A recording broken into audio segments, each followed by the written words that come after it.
নিরপেক্ষ ইতিহাস সংরক্ষণ করার জন্য, সাংবাদিকদের মর্যাদা রক্ষা করার জন্য, সংবাদের যে বস্তুনিষ্ঠতা রক্ষা করার জন্য, মেরুদণ্ডহীন সাংবাদিকদেরকে শনাক্ত করে তাদের বিরুদ্ধে ব্যবস্থা নেওয়ার জন্য, সার্বিকভাবে দেশের ঐক্য প্রতিষ্ঠায় সঠিক নিরপেক্ষ ইতিহাস চর্চা করার জন্য অবিলম্বে মিউজিয়াম প্রতিষ্ঠা করতে হবে এবং মিউজিয়াম প্রতিষ্ঠায় প্রয়োজনীয় যে সাহায্য সেটা করতে হবে। সংঘাত সৃষ্টি হচ্ছে, একটা পর্যায়ে রাজনৈতিক অঙ্গন উত্তপ্ত হয়ে উঠছে, আবার জাতি বিভক্ত হচ্ছে।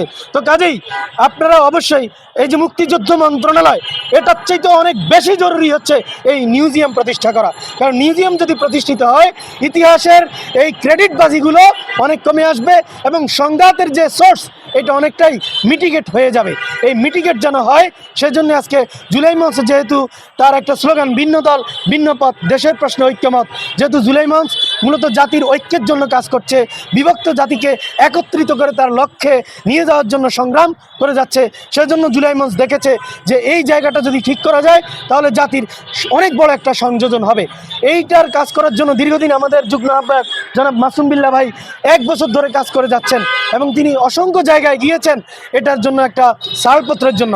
কিন্তু এই মুক্তিযুদ্ধ মন্ত্রণালয় কিংবা সংশ্লিষ্ট জায়গাগুলো তাকে প্রয়োজনীয় সহযোগিতা করছেই না, বরং রীতিমতো আমার ধারণা যে বিরোধিতা করছে। কারণ কেন এটা করবে? এখানে তো আর কোটি কোটি টাকা লেনদেন নাই। লেনদেন যেখানে হয় তারা ঠিকই রাতারাতি ফাইলগুলো ছেড়ে দেয়। কি হয় না হয় সব কিন্তু আমাদের জানার সুযোগ হয়েছে, আমরা জেনেছি।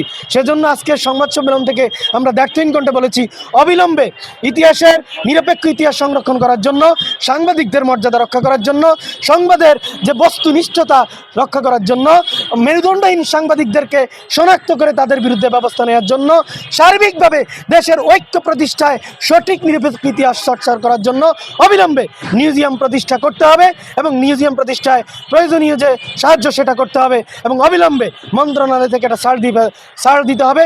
অন্যথায় জুলাই মঞ্চের পক্ষ থেকে নতুন করে আমরা অবশ্যই আন্দোলন এবং প্রতিরোধমুখী কর্মসূচি ঘোষণা করব। News desk, অন্যধারা।